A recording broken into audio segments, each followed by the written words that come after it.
Isang magandang araw sa inyong lahat. Ako si Midshipman Raymond Adan Albuero. Nakasalukuyang nag-aaral sa Mariners Polytechnic College Foundation na may kursong Bachelor Science on Marine Transportation o BSMT. Ako ay third year student sa section ng 3B2.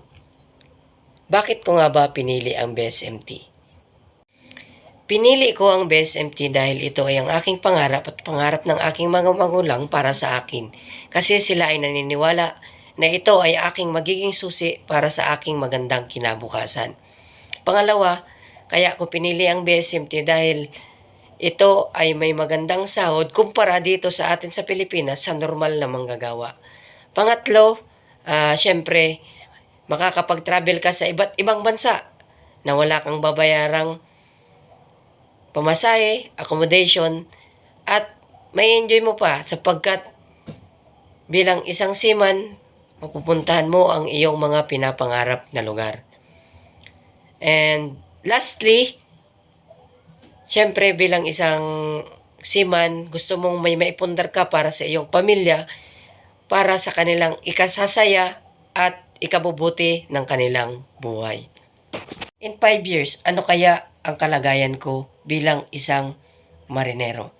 Siguro, hindi man natin inaasahan, ngunit ang aking pangarap in 5 years, ako ay nasa isang barko, nakasampa na, at meron ng mga naipundar na gamit. Tulad na lamang ng lupa, sapagkat sa loob ng 5 taon, sa 3 taon niyan, ako ay pwedeng nasa barko na, at ako ay isang opisyalis na kung saan kumikita na ng maayos.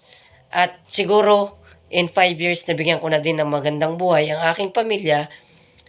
At siguro, meron na din naman akong mga negosyo or mga ari-arian na maipagmamalaki bilang isang marinero. Yan lamang po at maraming salamat sa inyong pakikinig sa aking self-introduction ngayong araw. Sa muli, maraming salamat and God bless us all. Thank you! Bye-bye! Sa ngayon, ako ay isa pa lamang mag-aaral kaya gagawin ko ang lahat upang ako ay makapagtapos. Pero bago yan, may mga dapat kang gawin bilang estudyante sa inyong paaralan. Unang-una, pagrespeto sa iyong mga guro. Pangalawa, pagkikisalamuha sa bawat estudyante at pagbigay ng respeto sa kanila bilang kapwa estudyante.